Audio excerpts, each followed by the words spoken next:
structure this discussion. I think what could be useful is we go session by session and then see the practical application of the things that we have that we took in this weekly weekly assignments and weekly material. Yeah, so and then we can adjust adjust as we go along, you know. So because I don't think it's we have many participants will be all able to discuss and repeat all the material in detail. Yeah, it's more, I think, just for everyone to share what's the learning and maybe some practical examples, how we can utilize this this material. Just quick, maybe not necessarily even in the same cases that we had during the class. Yeah. In fact, I was going through some materials on this bias and different cognitive disorders, basically, as they say. So how this impacts the decision making of different people, and how this on one side can be a problem for somebody who has to make a decision. As we, just to give you one example, as our brain basically is trained to, from the childhood, to look for simple solutions. And sometimes the obvious solutions are not necessarily the intuitive solutions. They are very important when you are facing, let's say, immediate danger or immediate threat. This is our basic survival instinct. But when it comes to the business decision, this could be really a problem. And that you not always this decision which is on the surface is the right one. I can maybe share later some, just write in the group some of the things that I found. I mean, there have been numerous tests and experiments done with humans, actually also with animals, but mainly with human beings, you know, how they react in different situations.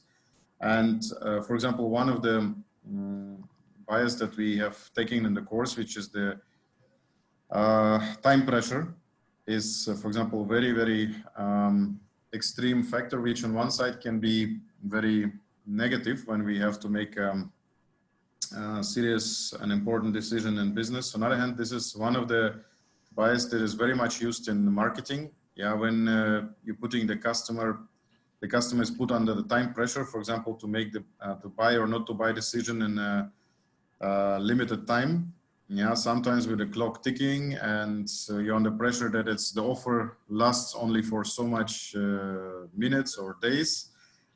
This is a classical situation where the customer is put in the situation where he have to make a bias decision, you know. And as I said, it's in a way done intentionally, not in a way, it is done intentionally.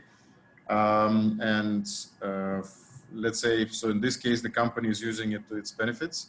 But when the manager is put in the similar situation, when he has to make a quick decision, it can act against the company. So I found several examples like this, and I think it's very interesting. It's even, I would say, for all of us, and it, for example, it's linked, for example, also with this overconfidence, because sometimes you see the decision and because you feel like it's so obvious, based on your previous experience, it can go wrong, but in reality, you're making a completely wrong decision, and you have, under time pressure, you have no time to rethink it twice.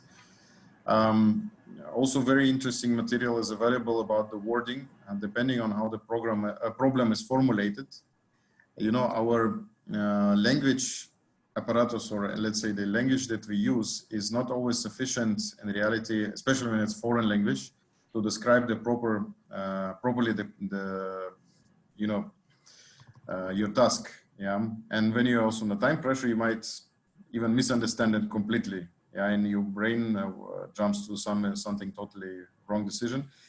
For example, people who are more like with mathematical or very rational mindset. They have less, let's say, they're less in danger of falling into this trap, but then they have issues where, let's say, more intuition is required. Yeah.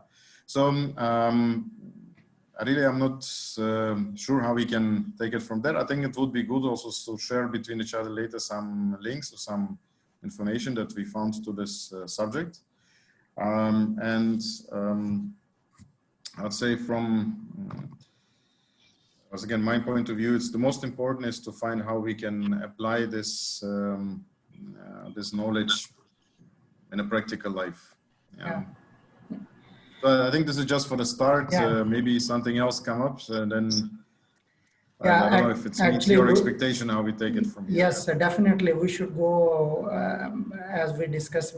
We set up minimum agenda, but as Igor said, the most important thing is we need to share our experiences. That is more practical as compared to just reading or whatever is the available study books or something like that. And once you have an experience, definitely you will be in a position that you can give us the exact what was the issue and what happened and what was the solution, it was good or bad. Anyhow, so Abir, because Tanu is not there, please, I would like you to start, please. Okay, hi everybody. Highly enchanted to be amongst you guys. I really appreciate this opportunity, and it seems to me that you were like selected peers, because I see a lot of, eminent experience, knowledge, as well as the team spirit. That is highly appreciated. I've been within the administration and management for a while, but I would call this platform a mature type of platform. So thank you. And without further ado, but I would like to comment, I have 2 comments upon Igor's inputs, if I may. First of all, I really thank you, Igor, for adding to the decision traps we already have. So these are different types of interjections, and they are highly valuable.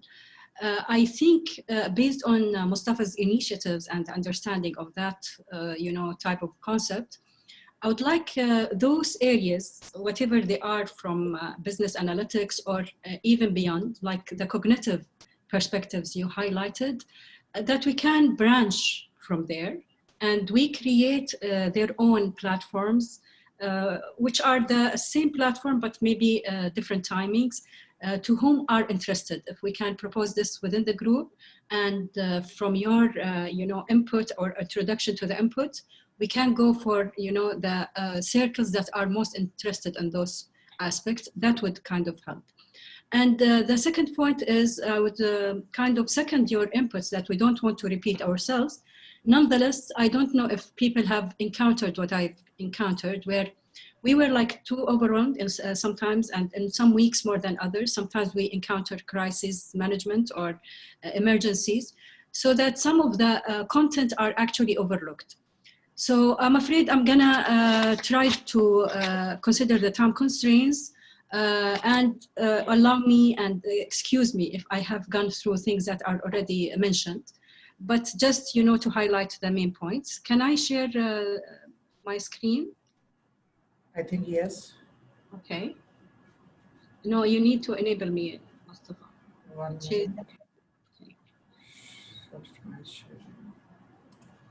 Mustafa, in the settings, you can enable participants to share their screen. Yeah. Damn it, sorry. Okay.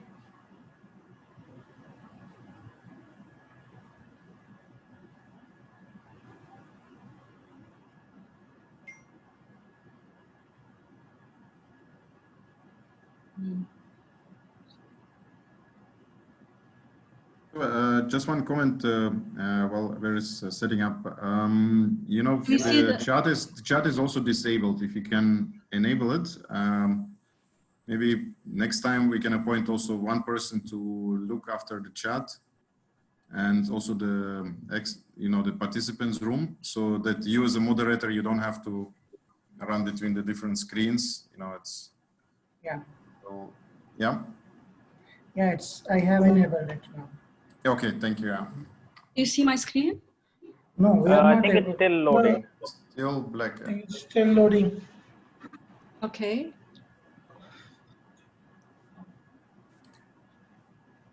Is it not appearing yet? Abir, can you try to go back to not sharing the screen and then start it again? Maybe that will work. Okay, so I will stop sharing, you mean? Yeah. Yeah, stop sharing and then share again, please. Okay.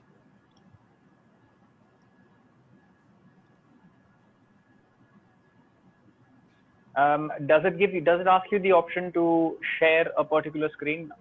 Hopefully Zoom will ask which application you want to share on the screen.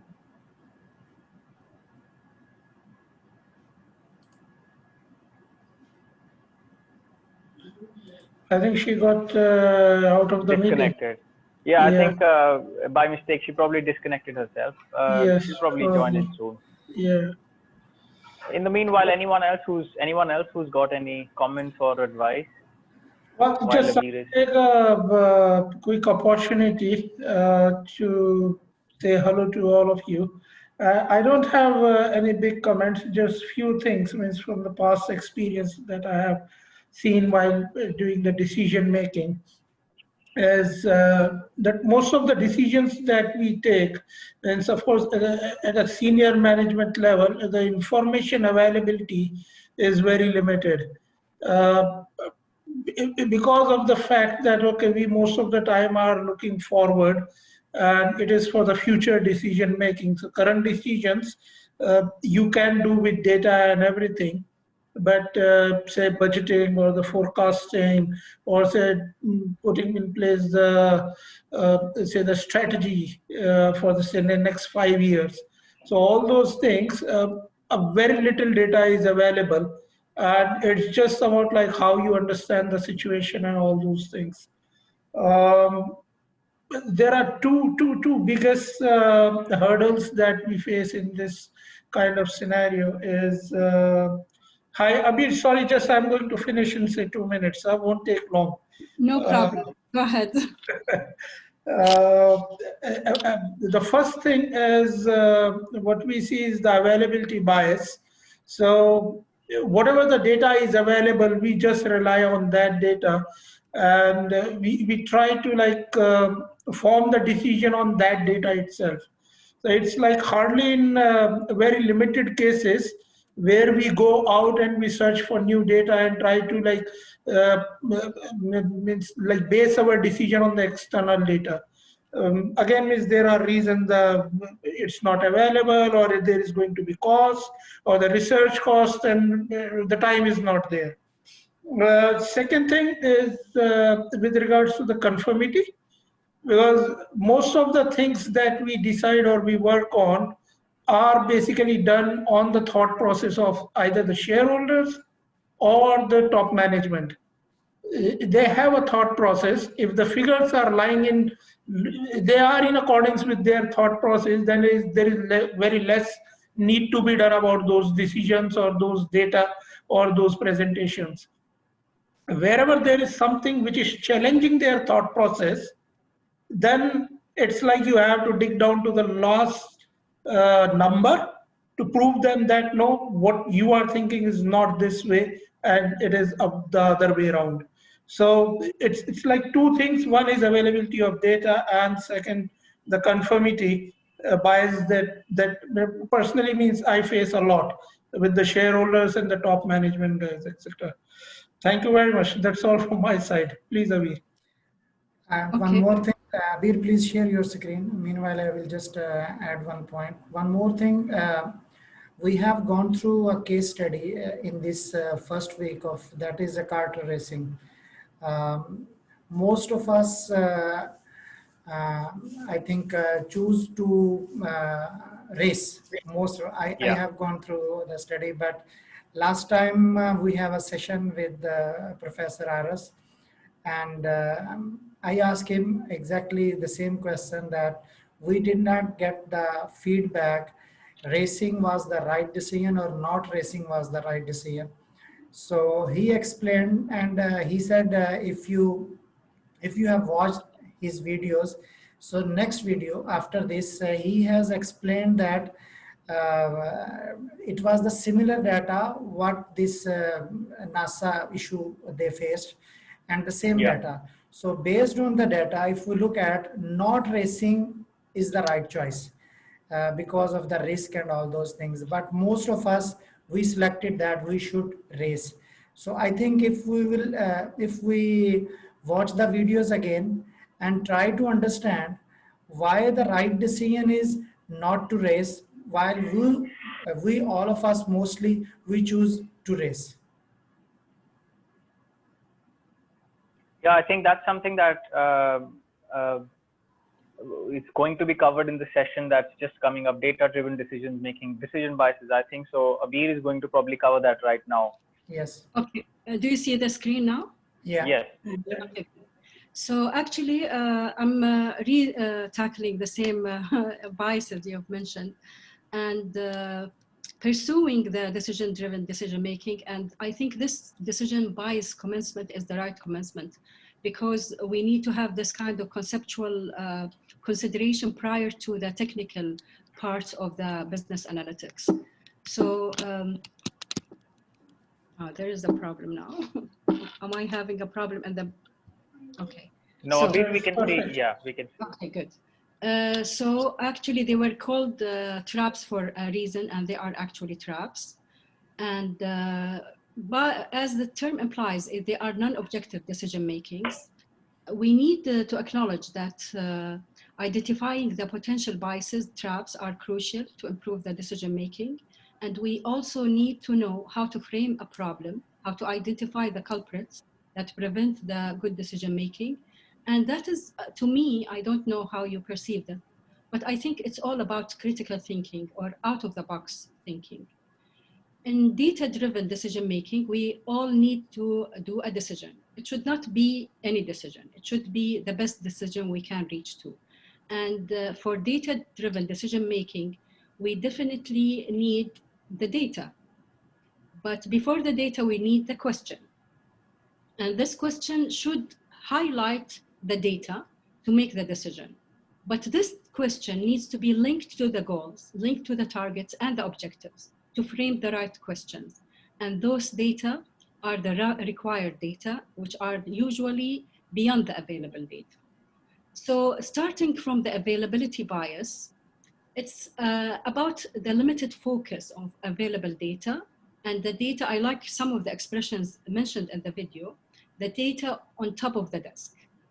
So cognitive efforts are needed not to miss the significant needed non-available data, the excluded yet required. And from my experience, business as usual is actually blinding in that aspect. Another thing is avoidance of negative feedbacks, which is the usual attitude, tends to mask their existence despite their potential significance. In a nutshell, the recommendation is, despite the challenges of acquiring effective available data, it's worth the hardship. Again, critical thinking, including the upfront insights to considering potential significance in excluded non-available data. Another critical thinking aspect is to caution that people are overwhelmed by the process at the expense of objectives and goals. So we need to critique the process against the goals, then better framing of the questions and better stipulation of the required data. This is from Prof. Orapoulos. I am quoting from him. Move the spotlight despite the hardship and the higher effort. I think this is very significant and it's good to remember.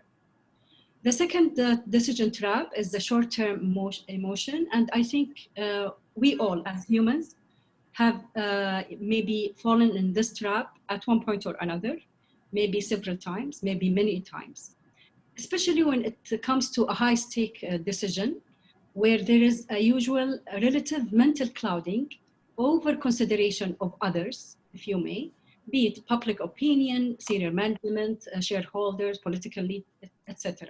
So it's about, as you all know, it's about pressure and emotion, which impact a key safety concern in terms of sound and objective decision making. I think it's a challenge to know how to make every thinking and objective thinking. So just to make it a bit of more interactive with you guys, what do you think the current norms? Because I know it's a human nature, and being a human nature, it's a global thing. but do you think it's culture linked? Do you want to give me any of one's feedback when it comes to variation in different cultures when it comes to the short-term emotions? In my perspective, I think the Eastern culture and the Western culture are different. The Eastern culture tend to be more obedient relatively.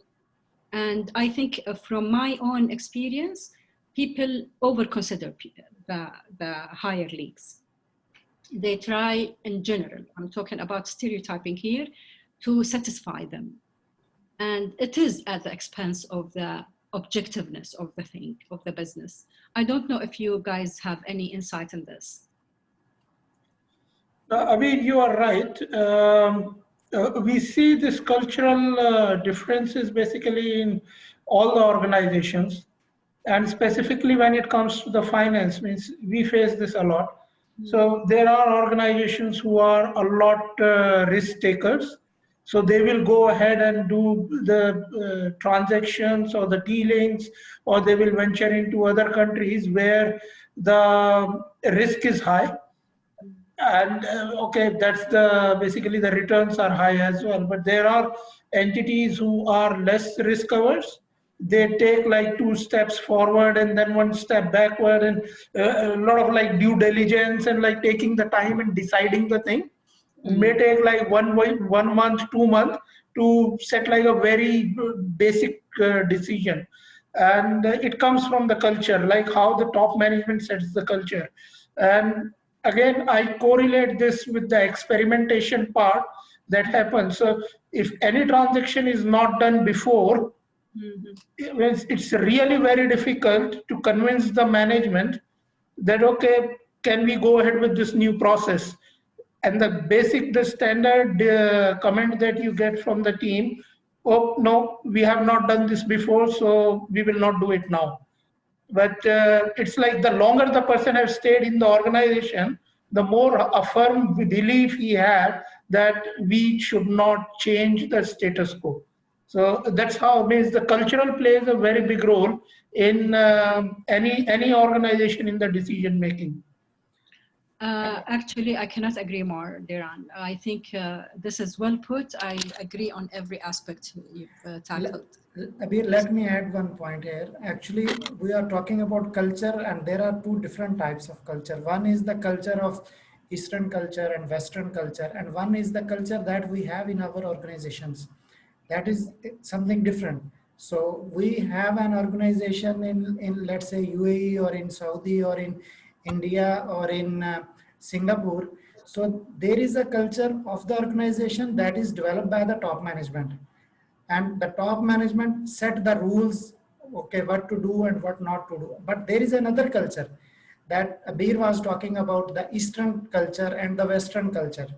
So yes, both things really make the difference, and these things are part of the decision making most of the time, as per my understanding. Thank you very much, Mustafa. And it's actually different perspectives of cultures.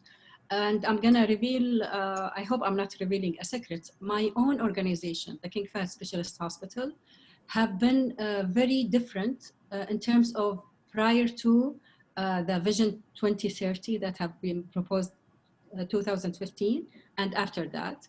And it's becoming more of vertical hierarchical culture than it used to be before. So I believe that the cultural differences has very variables, a lot of variables. Thank you very much. And just for pursuing the thing, the nutshell recommendation for those short-term emotions is a bit of having more confidence and being a bit more brave. I think we always need to be more brave in this regard. And to take some kind of distance from the heat and pressure, adopt external view. These are the recommendations from the videos themselves. I like when they highlighted the clarity moment is trying to get off the heat and rethink from different angles. I think sometimes even meditation or breathing exercise can take us to that clarity moment. Naturally, emotions and data do coexist, though we need to make sure that emotions do not overweigh the data. The third and the last of my part is the confirmation bias, and from Oxford Dictionary.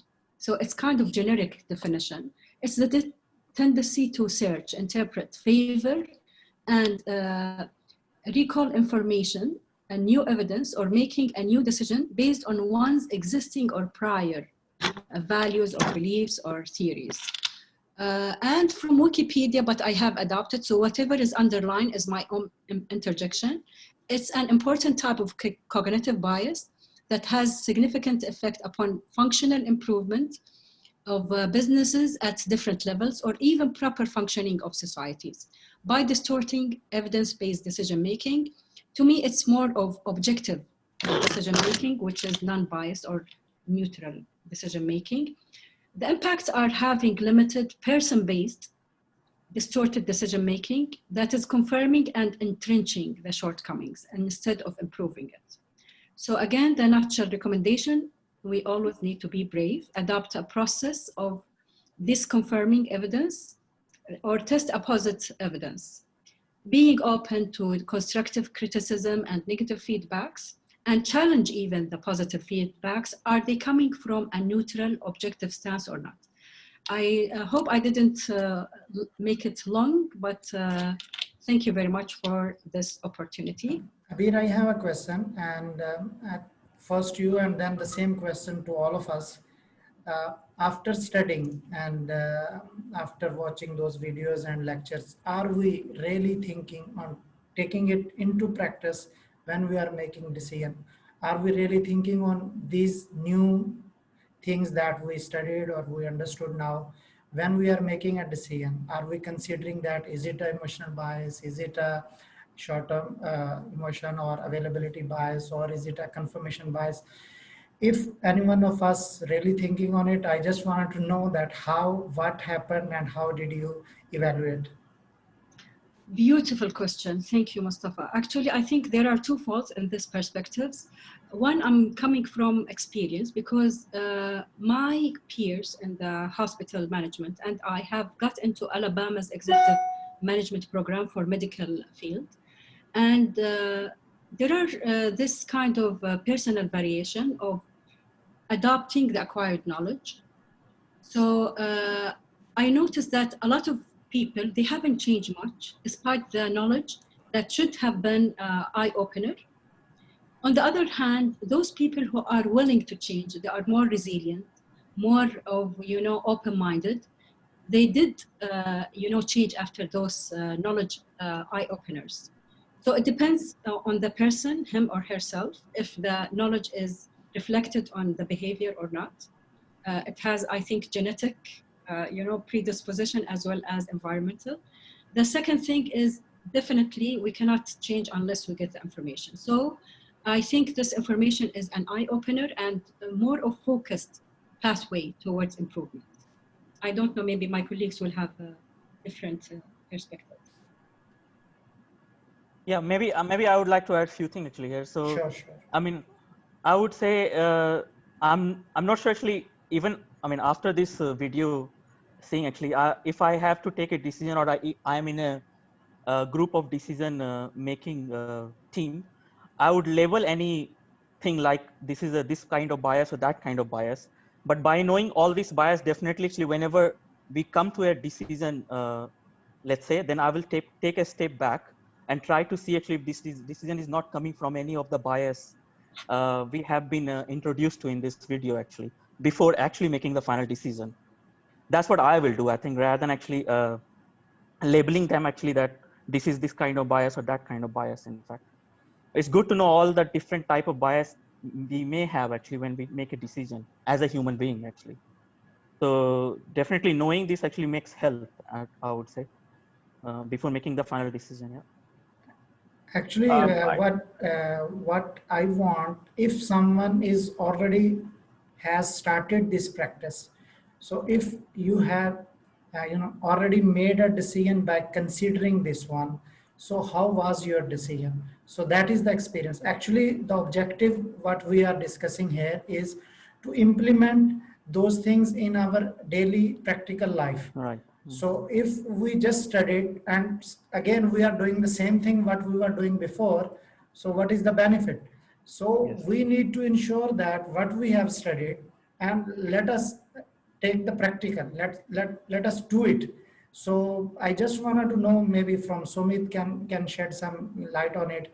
If you are making a decision right now, since I think it is more than 3 months when we studied this first, are we considering those biases? Yes, before we were not aware, now we are aware, and so am I making a right decision or no? No, I personally have not been able to implement anything that we've learned in terms of the biases. But otherwise, yes, there are other few aspects of the learning sessions that I have been able to pick up. Definitely on the tech side, we are trying to implement a little bit of machine learning into the tools that we are developing. But on the biases that we've just discussed, unfortunately, it's been my it's been my shortcoming that I haven't been able to understand everything and implement it. But on the sidelines, I just wanted to park a question for everyone. It's not a related question to what we've been discussing, but maybe something which will help me and it might help you also. The program that we're currently studying is a senior management program, and the problems, the questions, the topics that we're studying is something that a senior management personnel in an organization would face on a day-to-day basis. What do you guys think? How would top level management, the stakeholders, the owners of the company, not a senior management personnel, but an owner of a company, how would he have acted in a similar situation had he been faced with the racing, the Carter racing case study? What do you think? How would he act differently to us? So maybe we can take this question up later on once it becomes relevant. I know it might not sound relevant right now. Sumit, I will just answer your question because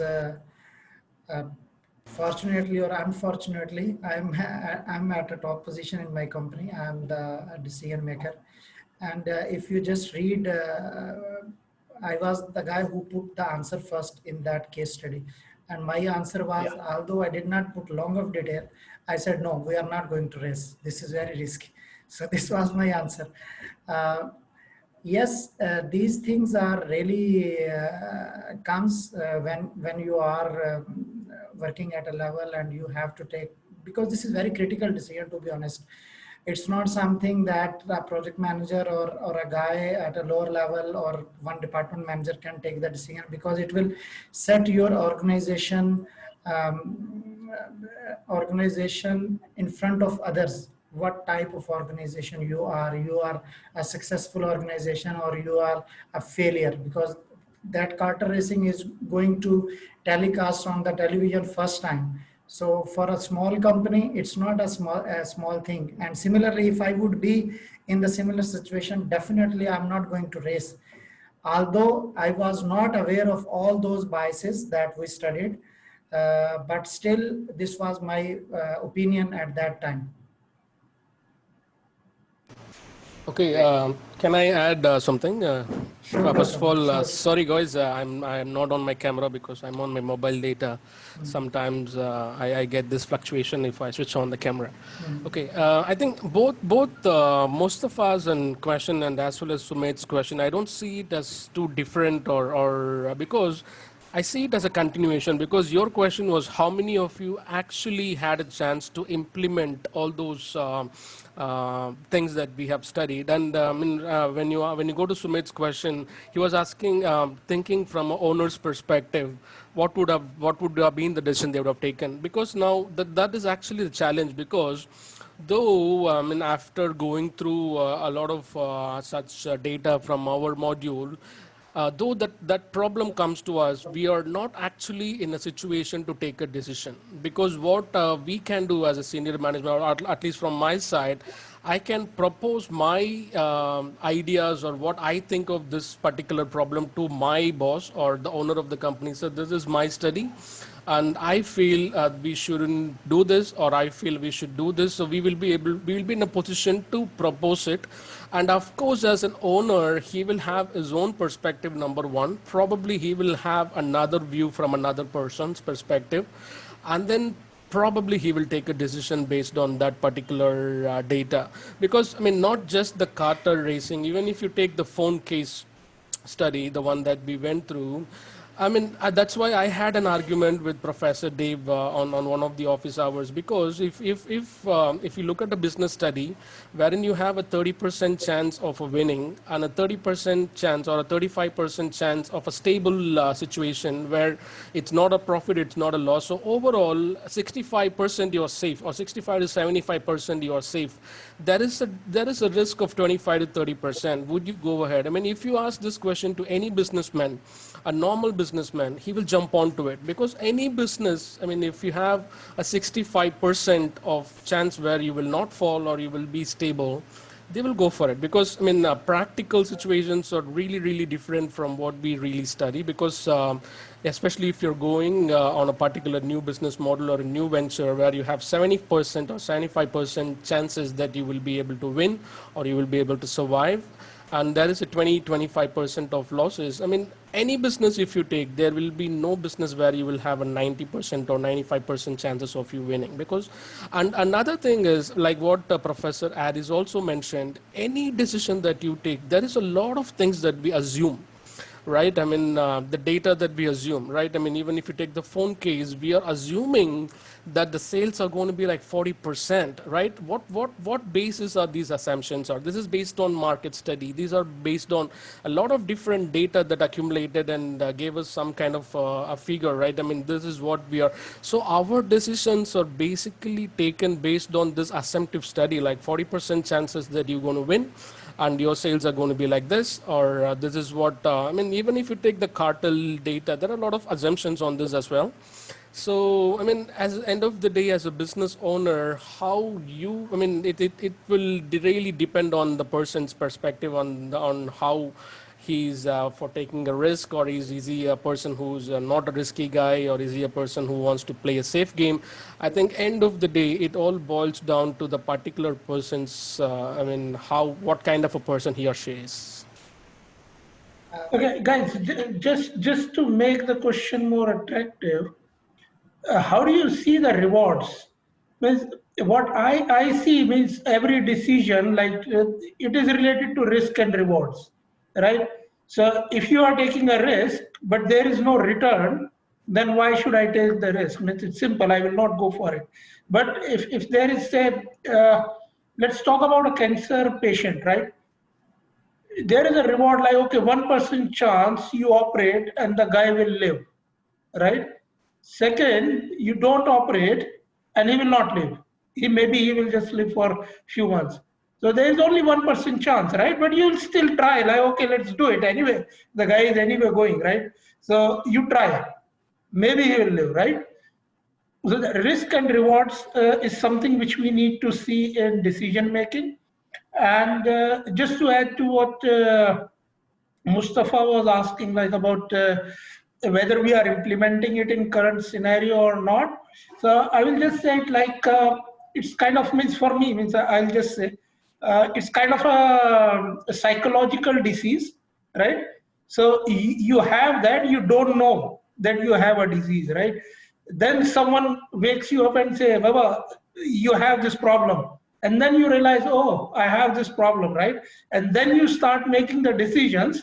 And then you realize, am I doing this kind of thing or that kind of thing? And then you become more objective in your decision making, right? So you try to avoid those kind of things into the future decisions.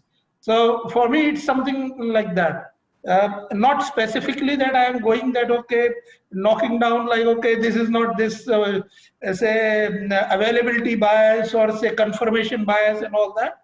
But yeah, I mean, a bit of more objective in decision making and understanding like how others are making decision. It's basically that thing for me.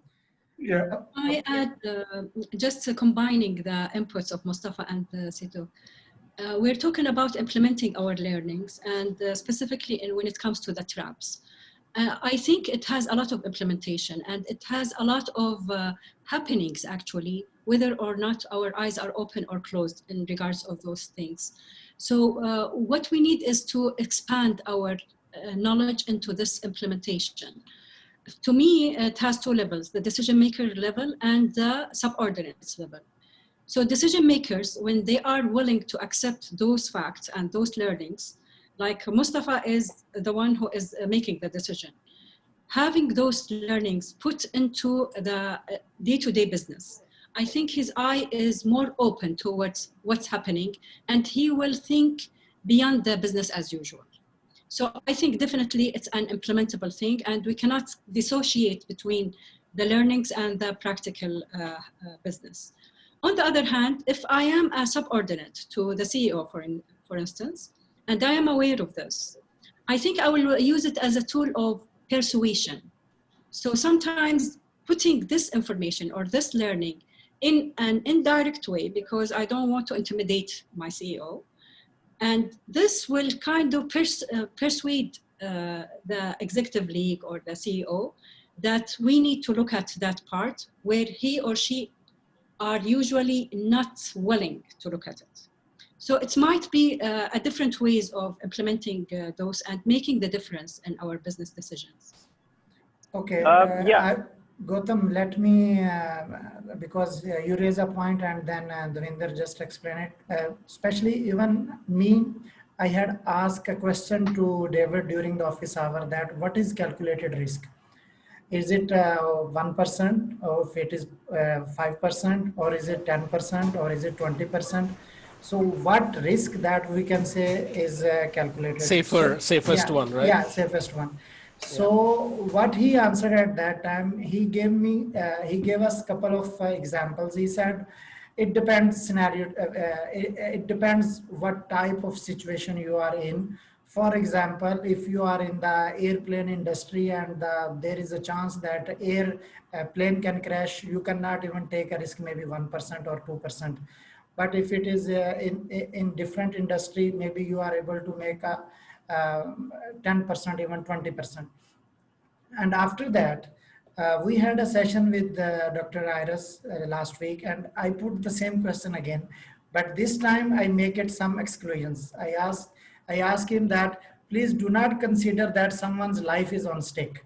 So this is, we are talking about only money value decision making. We are talking about purely commercial thing. We are talking about purely business thing. So what is a calculated risk mean? His answer was that in terms of business, when it comes to making money or losing money, the journal practice that we have, that is between 5 to 10%. What the companies are doing, it should not be more than 10% where you have a risk of losing money. This was his answer, and I am totally satisfied with him, because when it comes to me as a head of my organization, if the risk level I'm looking at is more than 10 or 20%, I will never go with it. If it is less than 10, 5%, I would accept. So I think it might help you, but I always have a conflict with the sales guys and marketing guys, because they want the higher risk. They want, it should even 20% or 25% is okay. But when it comes to really, if it is a minor thing, maybe I can accept. If it is a couple of $1,000, okay, it's fine, even 20 or 25%. But when it comes to million, yes, we cannot go more than 5 or maximum 10. So I'll bring you guys back to the point that Abir just raised. There's senior management, there's decision makers, and then there's subordinates. So another thought that I had after listening to Abir, maybe both these cohorts of stakeholders in the businesses have different kinds of biases. Maybe the decision makers have a different set of biases, and the subordinates have a completely different set of biases. And that brings me back to what Mustafa, you just said, that your sales and marketing people, they are willing to take 25% risk. but you as the business owner, you can only allow it if it's only up to $2,000 or $5,000. When it crosses a certain threshold and it becomes a life or death decision for the company, then you don't want to take any risk. So I think maybe there's different sets of people within an organization who have different sets of biases. Of course, the various kinds of biases that we've come across, those would probably apply to the senior management, maybe not to the business owners, and maybe not to the junior most level people as well. Correct. I agree. And just like, I don't know, it's by chance or it is designed this way. In business, generally, like if your bottom line is 10 to 12% or say up to 15%, you are okay with it. If it is like more, then okay, better. But generally, we tend to target that area. So top line, net profit, okay, 10, 12%, 13%, fine. Business is healthy, going good. If it is less than that, there is a problem. And that's what the risk-taking threshold is, right? Yeah. Right, absolutely, yes. Yeah. A similar concept that I've studied and rather used in my early career days, there is something called AMPT, Audit Misstatement Posting Threshold. Any auditors within our group would know what this is. So we have when we start an audit engagement, when we audit the books of a company, we decide that if I'm talking about assets, my posting threshold, my risk threshold will be 2%. If I'm talking about the turnover, it's going to be 1%. And if I'm talking about net profits, it's going to be 0.1%. So before we start the engagement, we always set our risk appetite for the engagement based on different aspects of the balance sheet or the P&L. We call it like the materiality concept, right? Correct. What is yes. material and what is not material for the Yes, business. that's right. It comes from materiality. Yes. Yeah.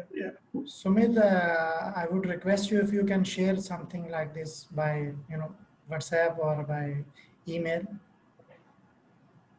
Sure, no problem. I'll give out a few definitions. I'll put it up on a Word document or a PDF, and I'll share it in the WhatsApp. Yeah. Okay. So, is there anything that someone wants to say about biases? That is our topic. Otherwise, we will move to the next. I think Tajuddin there, and he will explain us how we can do the business in Nigeria.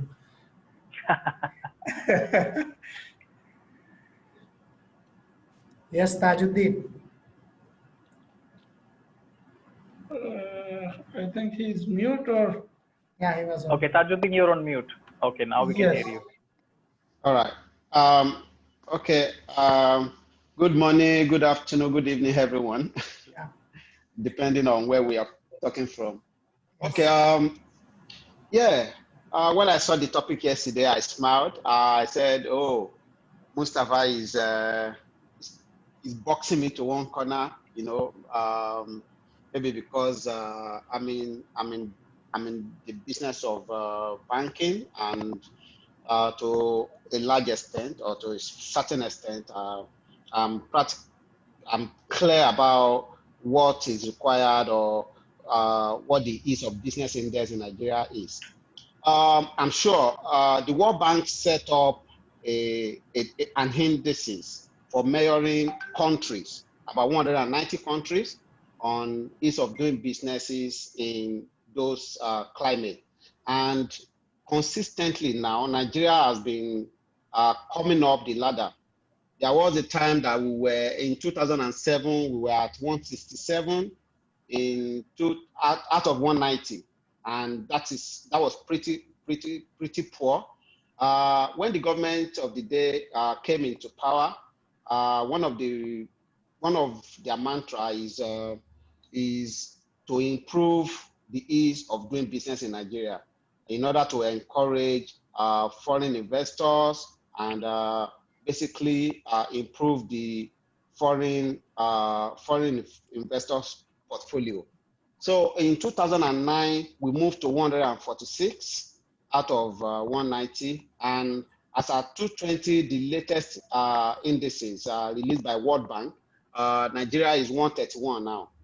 So if you follow that improvement trajectory, you will know that the government main business in encouraging more foreign investors to come to Nigeria. But there are some challenges that even the local businesses face as well. And No, but what are the benefits that government is offering to investors, like reduction in taxes, or what type of taxes you have in Nigeria? How much? What is the percentage of tax? How, is there any special incentive for the foreign companies to start the new business in Nigeria? Okay, so Nigeria, there are incentives for foreign companies to start business in Nigeria. And one of it is, number one, when you are bringing in your fund, if you notice again, another trend in Nigeria is that the foreign exchange regime has been largely unstable. And that has a major impact in foreign investors coming into the country. But one thing that the government has done is to try and stabilize the rate at which you bring your money into Nigeria and the rate at which you take it out.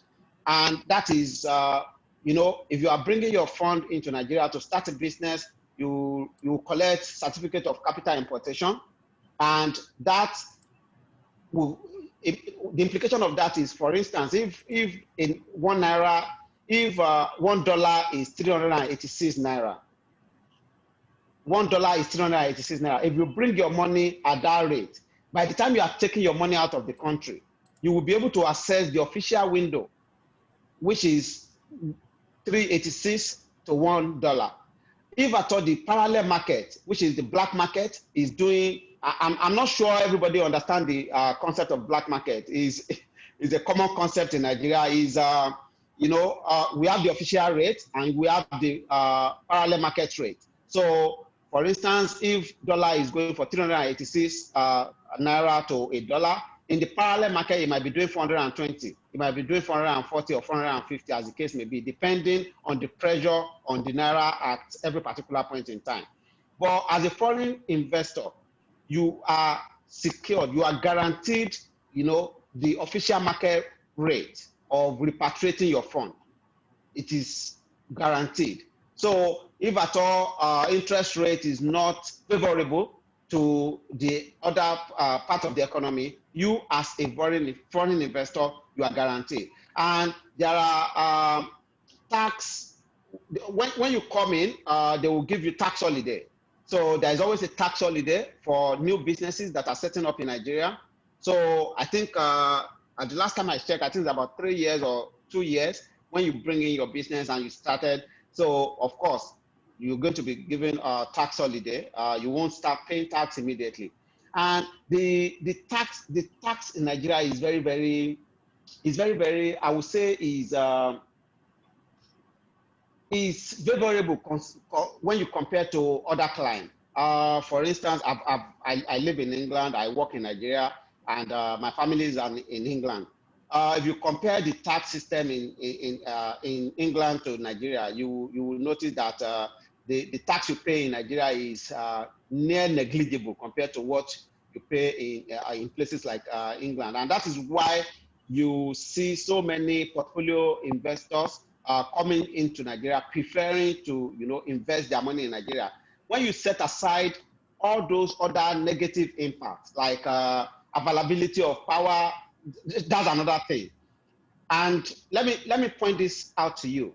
Nigeria is a country of over 200 million people, over 200 million. And if you, of course, I know it's small compared to India, but when you look at Africa, is the largest economy in Africa and is the largest black nation in the world. So for a country with that much population, you will notice that there is hardly a business you will bring into Nigeria that will not survive. But of course, there are some business that you can't bring from outside to Nigeria. For instance, locally produced goods, you can't import them into Nigeria, but you can come into Nigeria, set up a factory and start producing those things.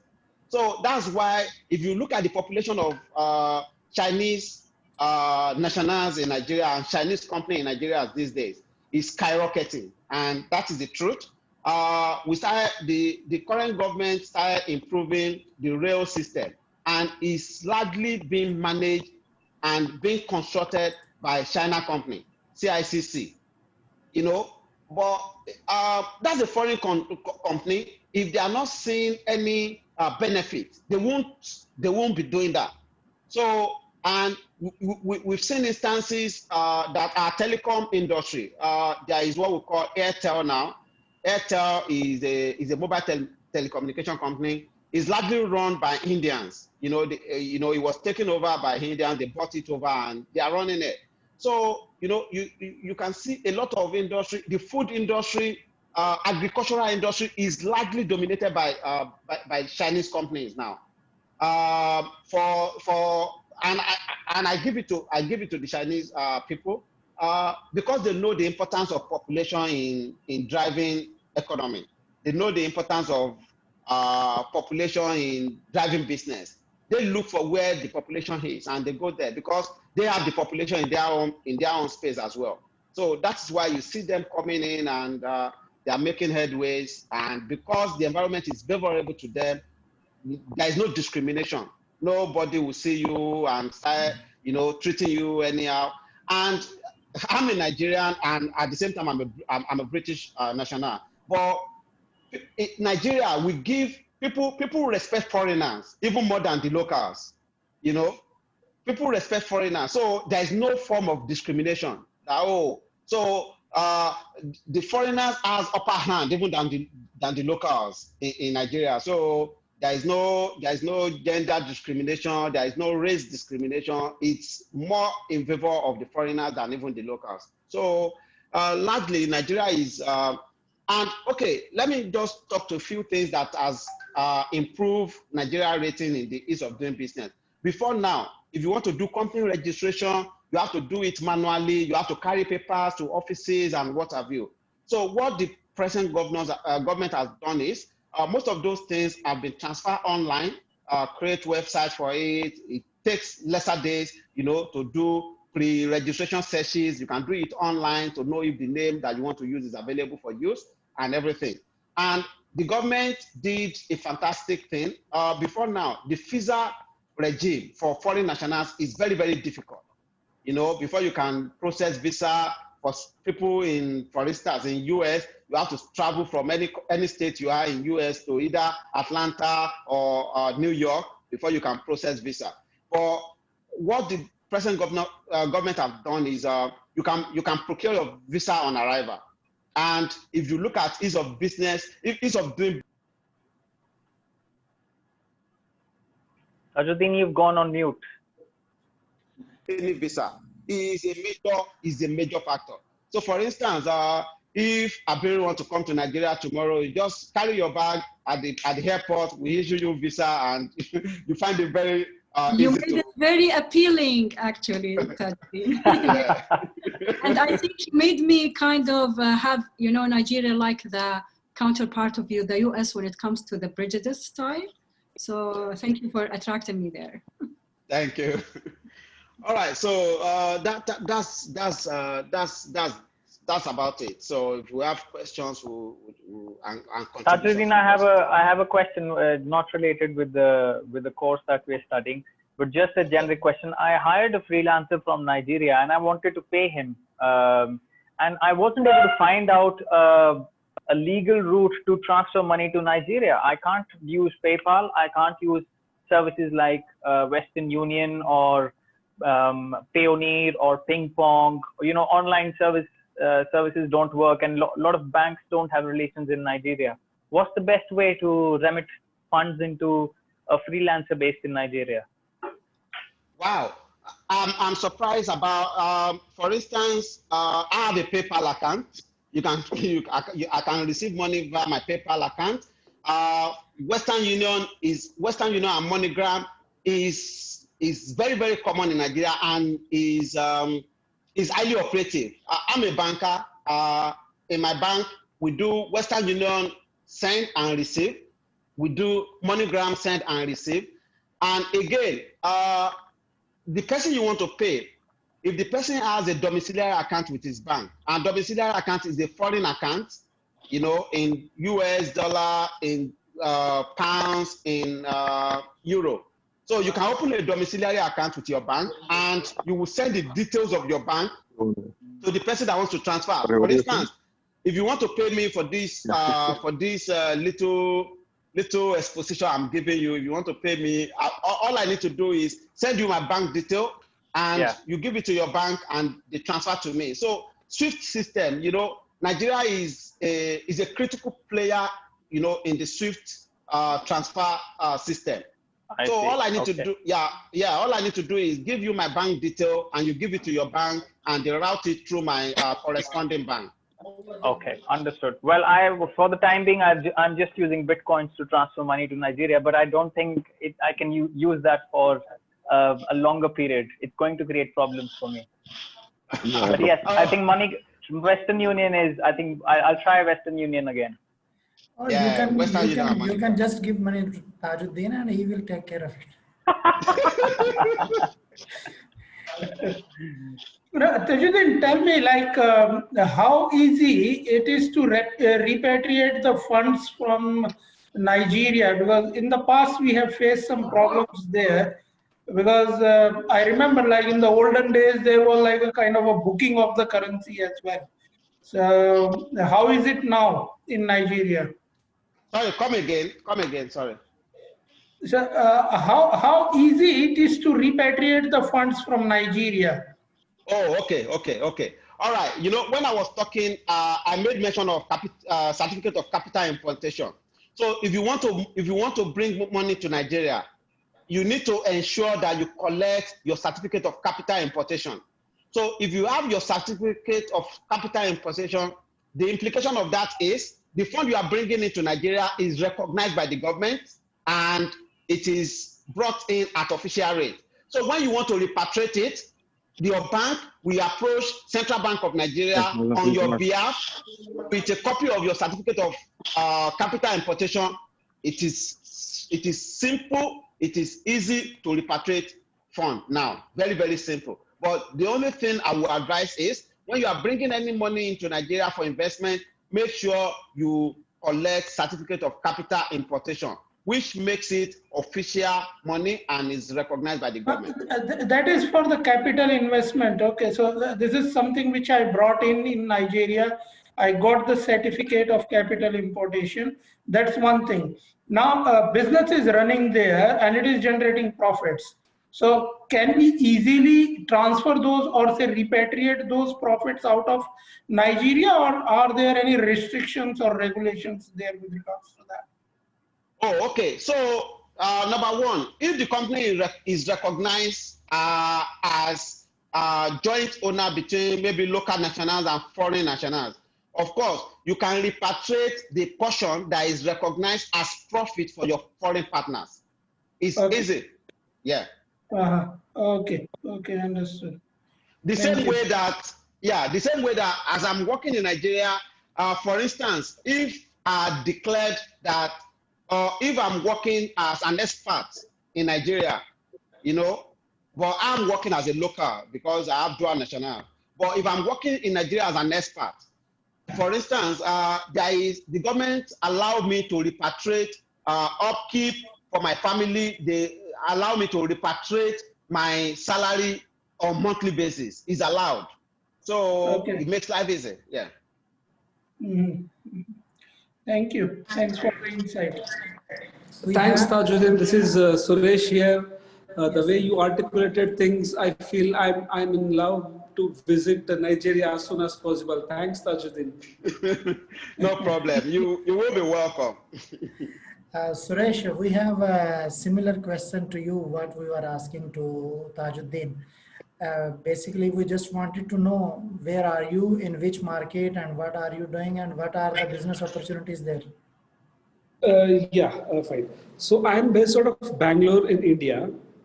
So I head the overall operations of an e-commerce company similar to Amazon of India, which is called Flipkart. So Flipkart is the #1 company, e-commerce company in India, and Amazon comes #2 here. So I had this entire overall process excellence function for both the supply chain part of the e-commerce as well as the rest of the business as well. This, when I say this is more about bringing in the lean thinking in the systems, eliminating waste, making process leaner, bringing in the Six Sigma concepts and opportunities of improvement, and thereby bringing in the culture of continuous improvement among the people, right? So before Flipkart, I was with Toyota for almost 14 years, out of which 6 years I was in Toyota India, and the rest of my stint in Toyota was either in Japan or in Thailand. So I'm a core operations guy and got into this process excellence because of the Toyota production system and the lean manufacturing. That's how my journey is at Flipkart now. So as you know, this is more of a retail market, e-commerce segment, and lots of the sellers onboarded to our platform so that they can deliver the goods to the actual end consumers. So we do have our overseas sellers as well. So we have a tie-up with Chinese market, including the JD.com, etc. for that reason. But because of the situation, currently the entire focus is on how do we bring back our sales, how do we make this as a part of the consumer's habit that they shop online continuously. So I don't know, fortunately and unfortunately, this pandemic situation, I think we know that we don't step outside to buy any goods. We are now relying on the online platforms. That's so. Though during this pandemic situation, this e-commerce business in India is having a big boom, including the groceries. So it's that's a golden time for the e-commerce business. Yeah.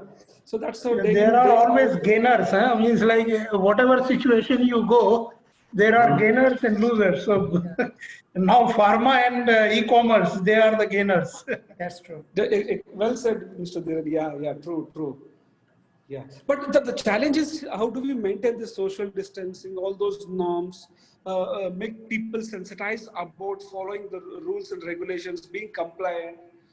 So because we do have both on-roll and off-roll employees, how do we sensitize these people? So that's becoming a bigger challenge now. Suresh, I have a question. How about if we request you to have a kind of a presentation that will explain us how the e-commerce business is going on? For example, myself and many of our other colleagues, they are not aware of e-commerce business. And since you are in the operations, so I'm sure that you have very in-depth knowledge of e-commerce. If you can just prepare something for us, maybe you can share your desktop and just give us this time, maybe next week, a week after, explain, give us the the knowledge of how to set up an e-commerce business, what are the challenges, and what type of the platform it should be that is free of lot of mistakes, because technology already advanced a lot. So if I start today, maybe I will be doing all those mistakes that many people already did. So I need to learn from that. So if you can help us to teach us how to do an e-commerce business, so it will be great.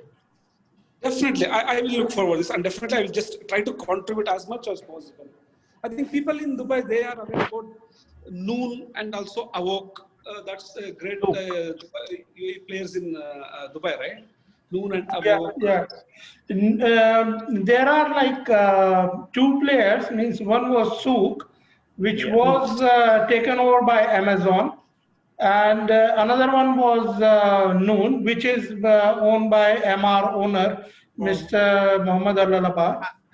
And they are really big. Means now they are building up, and Noon have really done a remarkable job in last 2 years. And another one is a close competitor named Namchi. Namchi is again into the fashion and all these things. Having said this, Suresh, with regards to India, I want to ask you one thing. It's a big market, and like there is a lot of segmentation, and there are like big cities, small cities. Where do you see the growth coming from? Is it from the big cities or the small cities?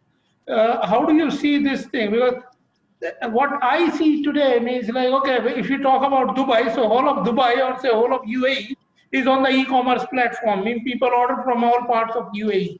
Is it happening in India as well, or there is a segment which is totally excluded? It's not yet on e-commerce. I'll just try to share the experiences which we had from past, say, 10 years from now. At the inception stages, our focus was more on the metro cities, basically, all the metros. But Yeah. we need to be very mindful that the entire business or maybe the revenue comes from either tier 1 or tier 2 cities, which now we are expanding rapidly. Because of Okay. just the logistic network which we were not able to provide, but nowadays from past, I can say 2 to 3 years, we are expanding our reach to include in the villages of India. So we have almost 2,000 pin codes onboarded in our platform, also having a tie-up with the third-party logistics and also India Post Office, which we are able to cater. So as you rightly said, first point is about the reach. How do we penetrate into a tier 1, tier 2, metro, non-metros, which will give a very good revenue, point number 1. Point number 2 is how do we again sensitize the people in villages to shop online. The third challenge which I want to appeal here is about the internet penetration, right? And the smartphone users. So as long as we have this internet penetration in all our villages and all, people would definitely try to shop online. So the current Indian scenario is that we are trying to bring this internet penetration and even at our villages, all the stuff and all. I think going forward, the way I look at the Indian market, especially in e-commerce, is in another 3 to 5 years down the line. So each and every, most of the, even the customer from the villages, consumer from the villages, they will start to buy online. Though we may not be able to deliver to their doorsteps, but we are looking at the alternate model of delivery model, that how do we create a Kirana store where I deliver to this store and people from just can pick up the shipments from that store. So various different delivery models is what we are trying to work at this point of time.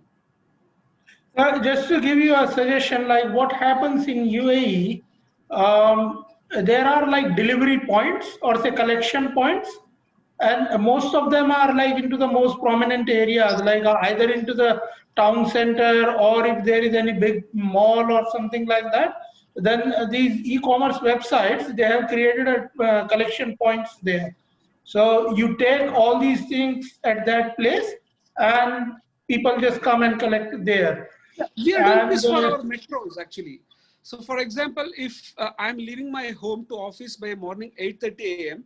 and the delivery executive or the wish master is coming to my home at 9:30, I won't be there actually. Now, what is alternate delivery model? I create a small dark store or maybe an hyper-local or omni-channel type of marketing. Various different models is what we are trying to work it out. And most of the projects which I'm saying that the way, one is about the speed.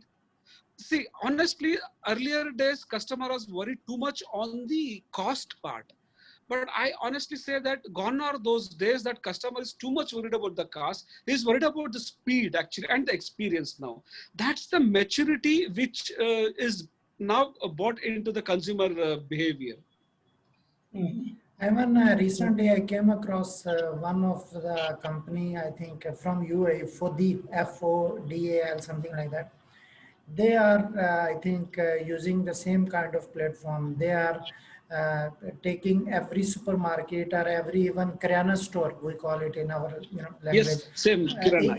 In Saudi, we call it Bakala. So every Bakala they are bringing in as a pickup point. So they are delivering up to that store that is near to your house, maybe next to your house on the street.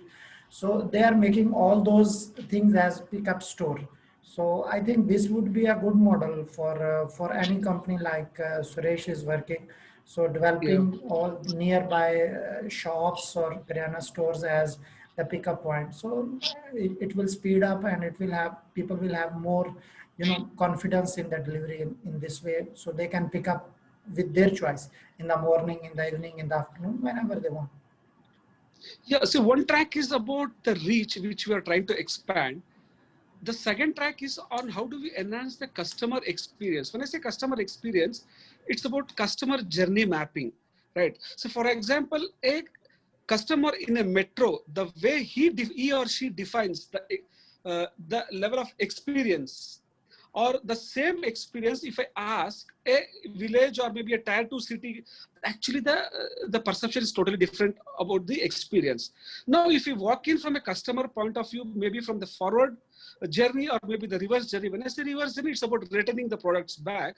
So stepping into their shoes, traveling into those journey nodes and understanding the friction and as well as the reward at each and every nodes, maybe from an SEZ customer or maybe a tier 1 city, a tier 2 city, or it may be a premium customer.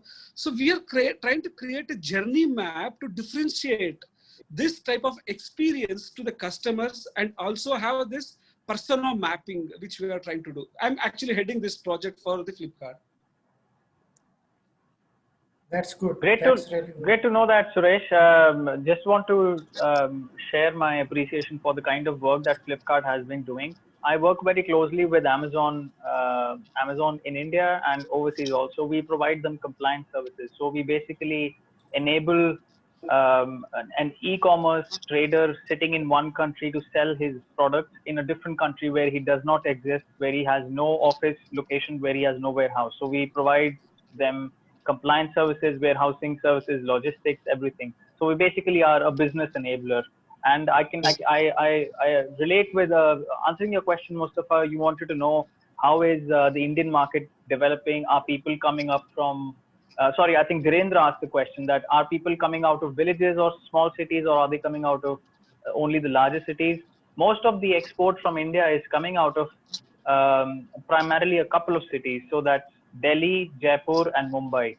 And apart from these cities, now there has been a recent trend where tier 2 cities or smaller cities are also coming up on the map. So cities in Madhya Pradesh primarily, which are very popular with cotton bed sheets. So a lot of cotton bed sheets that you would buy on Amazon or any other website would most probably originate from the states of Madhya Pradesh.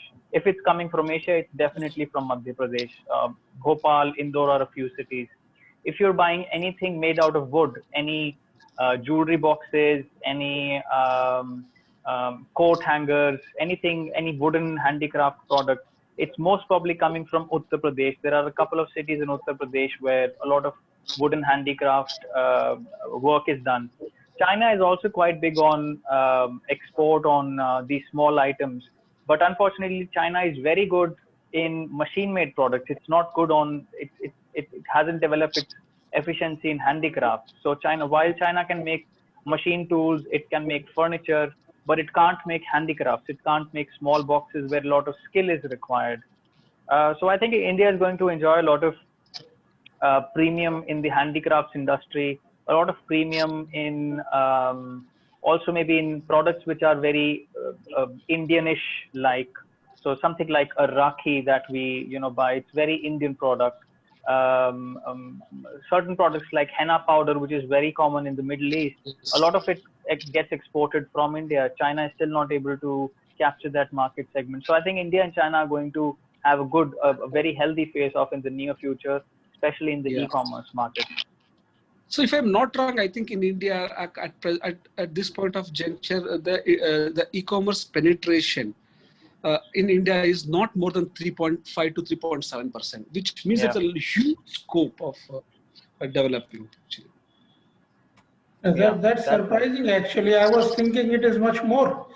3 to 5% is huge potential. Like it's like we are looking a market of maybe over $1 trillion then, right? Yeah. Maybe not. It does sound, in theory, it does sound that, oh, we've just done 3%. We got 97% to achieve. I don't think it's possible to, increase the percentage from 3 to 30%. The reason for that is that's 3% of the GDP. Indian GDP is approximately 2.5, 3 trillion. I think $3 trillion. We are planning to go to $5 trillion in the next couple of years, but e-commerce might not play a very large portion of that. The reason for that is a lot of countries in the West are opposed to importing goods from countries such as China, India, Taiwan. That's primarily because of the quality of the product. There are a few exceptions in the Asian market, such as Philippines and Indonesia. They are doing really good. Rather, they hold 97% market in the PPE kits and the gloves, latex gloves and sanitizers. 97% of the gloves are manufactured by just one company based in Indonesia. And I'm talking about the global consumption of latex gloves. So although there are a few exceptions within the Asian economy, India and China will probably have some backlash. Some certain countries will not want to have a lot of Indian and Chinese products coming into. And in order to, what a lot of smart people, smart businesses, what they're doing is they're moving their business from India to Middle East. Although they get it manufactured from India, but they set up a company in the Middle East in a free trade zone, Ras Al Khaimah or one of the other places, import the goods, bring it to Ras Al Khaimah, change the made in India or made in China to made in UAE, and then they further ship it out. So that's the new trend that we are now seeing. That's one smart way of doing business. Yep, I agree to that. That's happening. We have seen it here. Okay, good guys. I think all of us and all of you are busy, and we have 1.5 hours now. So we'll be having the similar session tomorrow again. And I would request rest of the people through the WhatsApp group to join. And especially we conduct this session for the people who said that they cannot join on Monday, so they will join on Sunday. So I just see only Jyoti, I think, from that list. So none of them shown up anyhow. So we'll try. And I think the last thing that I need to ask you guys is, do you think Sunday is more appropriate as compared to Monday, or you think no, Monday is better? See, frankly, in my case, it would really depend on my schedule for that particular week. So sometimes I'm really okay for a weekday, and sometimes weekend. Like today, I was actually saying big day, but today somehow I'm free. I was able to join. So it actually really depends. So yeah. So for you, Mondays it are doesn't make usually difference. So Right, Mustafa, for me, I think you know in India we have holidays on Saturday and Sunday. Yeah. And today I had my niece's birthday, but I made sure that this is important for me than attending that birthday session. So however, if it was in weekdays, I don't mind. I can just block my calendar and cancel all those meetings and attend these important discussions. Yeah, I think largely for me, weekends are better. During the week, I'm always in series of meetings. Yeah. So weekend for me it is. Monday is usually the busiest day for me because clients don't get to speak to us on Saturdays and Sundays. So Mondays is all about phone calls. So it will be slightly better if we avoid Monday for me. See, for us, yeah, Avir, please.